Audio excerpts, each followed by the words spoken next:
This video is directed towards those who have never played chess before and even beginners too. Each step is split into sections. You can jump between these sections using the chapter feature on this video.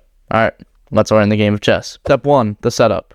The board consists of 64 squares of alternating light and dark colors. For white, the left corner of the board should be A1, and you'll see the numbers on the side. For example, we have 1, 2, 3, 4, 5, 6, 7, 8, and an A, B, C, D, E, F, G, H. Each player should have 16 pieces, 1 king, 1 queen, 2 bishops, 2 knights, 2 rooks, and 8 pawns.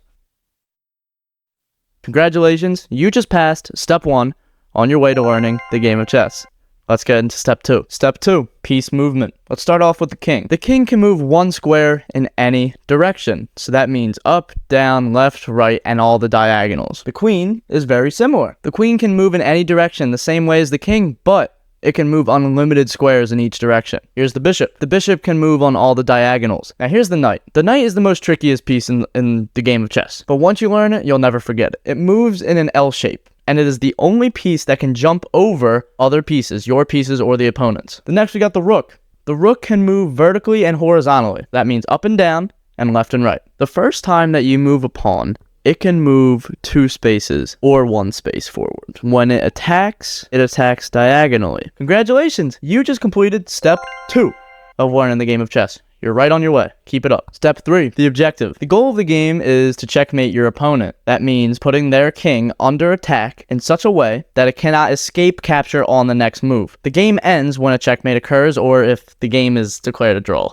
Oh, I almost forgot. Congratulations, you just completed step 3. You're right on your way. Keep it up. Alright, now we're on to step 4. Can you believe it? Game progression. The 2 players take turns moving their pieces. White always moves first. I don't know why. That's just how the game was designed. Each piece has its unique own set of moves, as we prior discussed, and you can capture your opponent's pieces by moving your own piece to the occupied square of the other piece that you're trying to capture, removing the captured piece from the board when you do so. Now, one thing to mention, the knight, if it jumps over a piece, it doesn't capture it. It's just the square that it lands on that it captures. There are 3 stages to a chess game. There is the opening, middle game, and end game. In the opening, both players will take the time to develop their pieces, which means putting them on strategic squares instead of their starting position. In the middle game, the game progresses as usual. Each player trying to capture their opponent's pieces, don't get checkmated, etc. But in the end game, oftentimes it comes down to just the pawns. And in these endgames, if a pawn reaches the end of the board, their opponent's side, the pawn can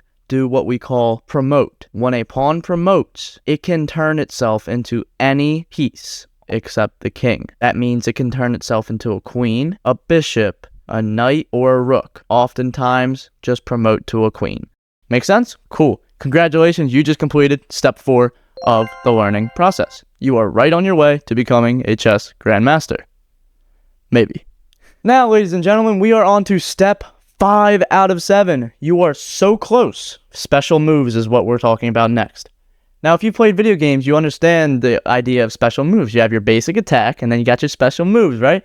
And you don't need to learn your special attack when you're level 1, but once you progress through the game, it's very important to know. So first special move is castling. Once per game, just once, the king can castle with a rook. This move involves moving the king 2 squares. I know, it's only supposed to move 1, but this is a special move for a special occasion. The king moves 2 squares towards the rook that you choose to castle towards, and the rook moves to the square next to the king on the opposite side. You might be thinking, like, this is crazy, this is overwhelming, I understand. But once you remember it and once you figure it out, it'll be so easy. Just have this in your mind, alright? Just remember this. This is more advanced, but you'll figure it out. Castling has specific rules and restrictions, such as you can't move your king before you castle, and you can't move your rook before you castle on that side. And you cannot castle through check. Check is when your king is in danger, but he can still get out of it. So it's not checkmate, but you can't put your king in the line of danger. Alright, the second special move we'll talk about is en passant. So en passant happens if a pawn moves 2 squares forward from its starting position. As we discussed earlier, that can only be on the first time you move that pawn. and it lands next to one of your opponent's pawns, so you can avoid capture. Well, this is where it gets interesting. En passant makes it so that black can actually capture your pawn going diagonally, so it'll go behind your pawn and just capture it. But yes, another really weird part of this rule is that it can only be done one move after this happens. So you move the pawn 2 spaces forward, then they have to take. If they wait to take it, they can't take it anymore. Congratulations, you just completed step 5, special moves. We are on to step 6, notation. Chess moves are often recorded using algebraic notation. Now, when I say the word algebraic, people may have a spaz attack. I understand. I'm not the biggest fan of math either. But each square is identified by a unique coordinate, as I said earlier. The columns are labeled with letters A to H, and the rows are labeled with numbers 1 to 8. So each square has its own number. If we're talking about the E column, and let's say the last square, which is 8, we would call it E8. Here's the chart. I hope this clears everything up for you. In chess notation, we use the first letter of the piece that is moved. So let's say the rook is on D1. Let's move it to D8. You would put R D8. You may be wondering, dude, king and knight start with the same letter. How do we write that? That's a great question. When we're talking about the knight in chess notation, we just put an N, the letter N, instead of K. King gets the K. Make sense? Cool.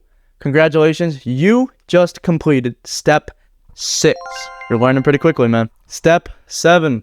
I can't believe it. It's chess terminology. Don't overwhelm yourself. I know I said I was going to talk about a lot of the chess terms, but I'll put some of the definitions in the description. But don't freak yourself out. You'll figure it out. Just play the game and have fun with it at first, and then work your way up to using the chess terms, because oftentimes you don't even need them. It's just fancy ways to talk about the game of chess. Congratulations, that's step 7.